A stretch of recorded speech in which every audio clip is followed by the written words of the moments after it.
بسم اللہ الرحمن الرحیم اللہم صلی علی محمد وعلی آلہ وصحبہ وسلم۔ آج کے درس کی شامل حدیث کی کتاب سنن نسائی، اور اس حدیث کے روایت کرنے والے صحابی ہیں حضرت جابر بن عتیق رضی اللہ تعالیٰ عنہ۔ فرماتے ہیں کہ ایک مرتبہ نبی پاک علیہ السلام حضرت عبداللہ بن ثابت رضی اللہ تعالیٰ عنہ کی عیادت کے لیے تشریف لائے، تو آپ صلی اللہ علیہ وسلم نے انہیں اس حال میں پایا کہ ان کے اوپر بیماری نے غلبہ پا لیا تھا۔ تو آپ علیہ السلام نے حضرت عبداللہ بن ثابت کو بلند آواز سے آواز دی، مگر غلبہ بیماری کی وجہ سے انہوں نے جواب نہ دیا۔ تو نبی علیہ السلام نے پڑھا انا للہ و انا الیہ راجعون، اور فرمایا کہ تم ہم پر مغلوب کر دیے گئے اے ابا ربی، ان کی کنیت تھی۔ تو وہاں پر جو خواتین جمع تھیں، اکٹھی تھیں، نبی پاک علیہ السلام کا یہ فرمان سن کر وہ رونے لگی، اور آپ علیہ السلام کی جب یہ آواز سن کر رونے لگی خواتین، تو ابن عتیق نے خواتین کو چپ ہونے کا کہا۔ نبی پاک علیہ السلام نے ارشاد فرمایا کہ ان عورتوں کو چھوڑ دو اس وقت تک جب تک واجب نہ ہو جائے۔ عرض کیا گیا کہ کیا واجب سے کیا مراد ہے؟ آپ علیہ السلام نے ارشاد فرمایا موت، جب واجب ہو جائے تو پھر اس کے بعد نہیں رونا۔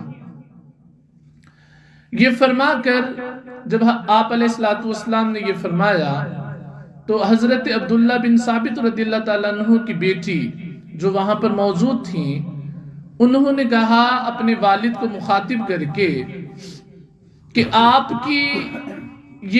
میں یہ چاہتی تھی کہ آپ کی شہادت کی موت واقعہ ہو، اور آپ نے اپنا سامان جہاد بھی تیار کر لیا تھا۔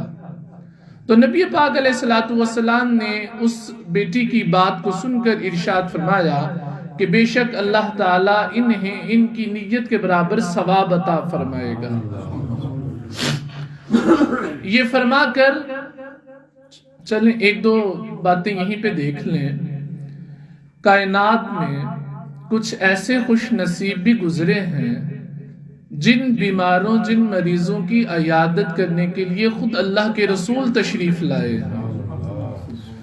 اور ویسے دیکھیں کہ بیٹی ہے اور باپ بیمار، حالت بیماری، مغلوب بیماری میں سامنے پڑا ہے، مگر عرب کی بیٹیاں، صحابہ کی بیٹیاں وہ یہ تمنا کرتی ہیں کہ ان کے باپ کی موت بستر کی بجائے اللہ کے راستے میں شہید ہو کر ہو۔ کتنے بلند ذہن کی بیٹیاں ہیں۔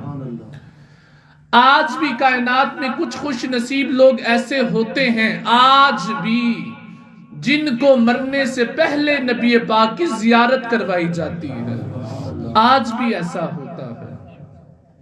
بہرحال نبی پاک علیہ السلام نے ارشاد فرمایا کہ تم شہادت کسے کہتے ہو؟ تمہارے نزدیک شہادت کیا ہے؟ تو عرض کی گئی کہ شہید وہ ہوتا ہے جو اللہ کے راستے میں قتل ہو، جسے اللہ کے راستے میں قتل کیا جائے وہ شہید ہے۔ آپ علیہ السلام نے ارشاد فرمایا کہ شہید کی 7 قسمیں ہیں۔ شہید کی 7 قسمیں ہیں۔ المطعون شہید، نبی پاک علیہ السلام نے فرمایا جو طاعون کی بیماری میں وفات پائے وہ بھی شہید ہے۔ نبی پاک علیہ السلام نے ارشاد فرمایا والمبتون شہید، جو پیٹ کی بیماری میں مبتلا ہو کر مرے وہ بھی شہید ہے۔ والغریق شہید، اور جو پانی میں ڈوب کر جس کی موت ہو، نبی پاک علیہ الصلوۃ والسلام نے ارشاد فرمایا وہ بھی شہید ہے۔ وصاحب الحدم شہید، نبی پاک علیہ الصلوۃ والسلام نے فرمایا جو کسی چیز کے نیچے دب کر جس کی وفات ہو وہ بھی شہید ہے۔ بعض اوقات کسی پر دیوار کا گر جانا، بعض اوقات کسی پر چھت کا گر جانا، تو جو کوئی مسلمان دب کر اس کی وزن کے بوجھ کے نیچے دب کر جس کی موت واقعہ ہو، اللہ کے رسول نے فرمایا وہ بھی شہید ہے۔ وَصَاحِبُ ذَاتِ الْجَنْبِ شَهِيدٌ، نبی پاک علیہ السلام نے ارشاد فرمایا جو پسلیوں کی بیماری میں مبتلا ہو کر جس کی موت ہوئی وہ بھی شہید ہے۔ پھر نبی پاک علیہ السلام نے ارشاد فرمایا وَصَاحِبُ الْحَرَقِ شَهِيدٌ، اور جو آگ میں جل کر مرا، نبی پاک نے فرمایا وہ بھی شہید ہے۔ آپ دیکھیں کہ بعض اوقات ہم انسانی ذہن، جب ہمارے پاس قرآن اور حدیث کا علم نہیں ہوتا، اگر کوئی ڈوب کر مرے، اگر کوئی آگ میں جل کر مرے، یا کسی چھت یا دیوار یا بوجھ کے نیچے دب کر مرے، ہم بعض اوقات سمجھتے ہیں کہ یہ اللہ کے عذاب میں مبتلا ہوا، اس کی بہت بری موت واقعہ ہوئی۔ نہیں، ہرگز ایسا نہیں، نبی پاک نے تو انہیں شہید قرار دیا۔ تو مسلمانوں کی اموات کے بارے میں حسن گمان رکھنا چاہیے، اپنی زبان سے اچھے الفاظ ادا کرنے چاہیے۔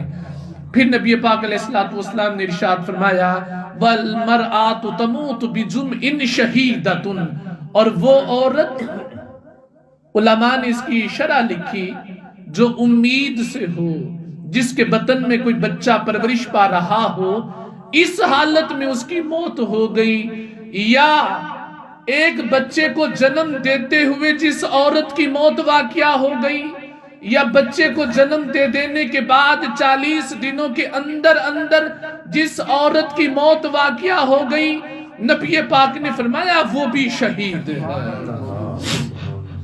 اللہ رب العزت ہمیں حضور علیہ السلام کی سنتیں، آداب، احکامات سیکھنے، سکھانے اور ان پر عمل پیرا ہونے کی توفیق عطا فرمائے، اور اللہ رب العزت ہمیں شہادت کی موت عطا فرمائے۔